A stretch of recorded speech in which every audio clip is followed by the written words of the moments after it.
Мясо и гранат. Кусочки теста, курт, лук, каштаны, шафран, топленое масло. Вы угадали? О какой кухне сегодня пойдет речь? Мы сегодня будем готовить азербайджанское блюдо, которое называется нар каурмасы. Гоурма, каурма, как ни назови, я уже показывал, как готовить эту мясную заготовку. Мясная заготовка из обжаренного мяса, которую хранят под слоем расплавленного жира и которая называется каурма, уже была на нашем канале. Если кто-то пропустил, то вот здесь есть QR-код. Вот здесь есть ссылка. Если ни QR-код, ни ссылка не появились на ваших экранах, ничего страшного, загляните в описание. Здесь все есть. Впрочем, посмотрите небольшой отрывок из того ролика. Вот 2 раза по 10 минут и посмотрите, какие выжарки. Абсолютно сухие, желтенькие, ни в коем случае не почерневшие. А жира они из себя выпустили гораздо больше, чем обычно. Вот теперь полученный жир следует нагреть как следует, градусов до 220. Опускаем в него не все мясо сразу, а понемногу, так чтобы мясо плавало в раскаленном жире.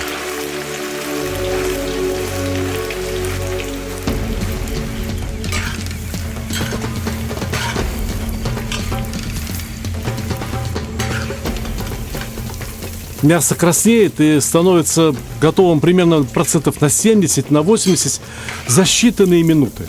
Буквально 3-4 минуты и все. Первую партию мяса можно вынимать. В прежние времена каурму хранили в кожаных мешках, в бурдюках, хурджунах.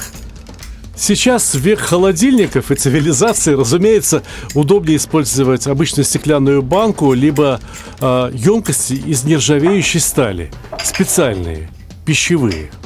Когда жир остыл градусов до 100-120, им можно заливать мясо. Я должен сказать, что сейчас в Азербайджане распространен другой метод заготовки каурмы. Там мясо слегка припускают в небольшом количестве воды. Ну, скажем, на 2 килограмма мяса берут литр воды. Отваривают его до полуготовности, а потом обжаривают не в бараньем жире, а в топленом масле. И топленое масло прекрасно сохраняет мясо, точно так же, как жир, вытопленный из курдючного сала. Дело в том, что очень многие азербайджанские блюда готовятся именно на топленом масле. На самом деле, блюдо, которое мы собрались готовить сегодня, получилось бы гораздо быстрее, будь у нас заготовка. Но из свежего мяса получится тоже достаточно быстро, на 20 минут дольше. 2 столовые ложки топленого масла в сотейник и опускаем 600-800 грамм мяса, примерно на 4, на 5, может быть, на 6 человек. Дорогие друзья, во-первых, мои книги всегда можно купить на сайте stalih.ru. Мы их отлично упаковываем, доставляем, и при желании покупателям я могу поставить какой-то личный автограф. Но еще мои книги можно купить на сайте megamarket.ru. Я внизу дам ссылку обязательно. Почему удобно покупать на сайте Мегамаркет? Во-первых, там сейчас проходит колоссальная акция. 31% кэшбэка. Что это означает? Вы покупаете вот эту шикарную книгу «Плов», либо вот эту шикарную книгу «Казан» за 3950 рублей, а вам начисляется кэшбэк 1225 рублей. Понимаете? Ну, вот посмотрите, просто шикарно. 543 рубля за недорогую книжку «Мангал». Недорогая, но очень полезная. И так далее. Книжка Stalih Видеобук никогда не продавалась ни в каких маркетплейсах, а теперь продается на сайте Мегамаркета. И кэшбэк 1178 рублей. Но это еще не все. Некоторые люди ухитряются покупать мои книги. Знаете, за сколько? Вот посмотрите. Человек купил книжку «Мангал» и заплатил всего лишь навсего 18 рублей. Кто-то купил книжку «Плов» и заплатил 40 рублей. Но вот эти люди, вот они уже получили, доставлено покупателям, здесь написано, вот эти книги уже получили люди. «Счастье кулинара», «Stalih Видеобук», «Плов. Кулинарные исследования». они заплатили, знаете, сколько? 0 рублей. Каким образом? Если вы пользуетесь карточками Сбера, то там начисляются особые бонусы. Сбер спасибо. И многие не знают, как их потратить. Значит, заходите на сайт Мегамаркета, ищите кулинарные книги Сталика Ханкишиева. Потом я вас отдельно хочу попросить. Значит, вот здесь есть возможность выбрать среди продавцов. Выбирайте Сталик Ханкишиев. Значит, почему это необходимо сделать? Дело в том, что очень многие какие-то магазины продолжают торговать моими книгами, но это остатки книг, которые кочевали со склада на склад и неизвестно в каком состоянии. У меня книжечки новые, отлично упакованные, вы получите и будете очень рады. Итак, по Сбер спасибо можно получить даже бесплатно, либо заплатить столько, сколько вам удобно. Можно получить огромный кэшбэк 31%. И кроме того, шикарный выбор для подарка, да и просто для себя любимого. Скажу вам один секрет. Когда жарите мясо и хотите получить и хороший цвет, и хороший запах, и хорошую консистенцию, торопиться не надо. Средний огонь и время. Оно само дойдет, оно само покраснеет и получится именно таким, как нам надо. Осталось посолить мясо. В Азербайджане пищу слишком сильно не солят. На 600-800 грамм мяса я беру 2 щепотки соли. Этого вполне достаточно. И добавляю к мясу каштаны. Я понимаю, что кто-то не любит каштаны. У кого-то нет каштанов. Ничего страшного. Картошку порежьте кубиками, чуть крупнее этих каштанов, и положите. Многие и в Азербайджане так поступают. Если нет каштанов, заменяют картошкой.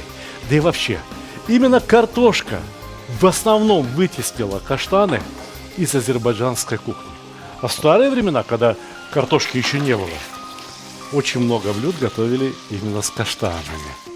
И вкус каштанов по душе каждому знатоку азербайджанской кухни, точно так же, как вкус, запах и цвет шафрана. Растерли шафран в ступке, залили кипятком, и теперь это переливаем все в мясо. Мясо должно окраситься этим прекрасным благородным цветом. Бульон, примерно стаканчик. Теперь все необходимо довести до кипения. И самое главное, не забыть добавить обжаренный лук. Все секреты жареного по-азербайджански лука я раскрыл в нашей прошлой программе. Кто не посмотрел, обязательно найдите ссылку в описании к этому ролику, либо воспользуйтесь вот этим QR-кодом. Наведите ваши смартфоны на этот QR-код, и вы посмотрите программу, которую вы пропустили в прошлый раз. А мне осталось только переложить вот этот прекрасный, золотистый, ароматный, обжаренный вместе с топленым маслом лук в будущий соус, довести все до кипения, убавить нагрев до минимума, накрыть крышкой и подождать 45 минут, чтобы мясо потушилось вместе с луком, чтобы все эти продукты переженились друг с другом и превратились в замечательное азербайджанское блюдо. Итак, мясо тушится уже 45 минут. Я полагаю, что оно более чем готово. Барашек был молодой, чего его долго мучить? Осталось попробовать на соль. Пожалуй, что можно немного досолить, но именно немного. Потому что азербайджанская еда не солится слишком сильно, но она непременно подкисляется. И в данном случае подкисляется ничем иным, как гранатовым соком. Всего 5 минут, и наше блюдо готово.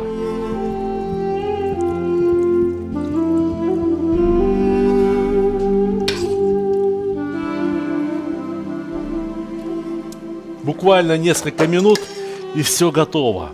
Можно подавать. А с чем подавать? Очень многие виды каурмы в Азербайджане подаются вместе с хингалом. Хингал – это нечто иное, как кусочки теста. Точно такие же, как кусочки теста в бешбармаке. Да и не случайно на западе Казахстана кусочки теста называют инкаль. Слышите? Инкаль, хингал. Ну а вот и мясо, а вот и лук. Все то же самое, из чего состоит бешбармак. Но погодите, это еще не все сюрпризы. Сейчас вы у меня еще ахнете.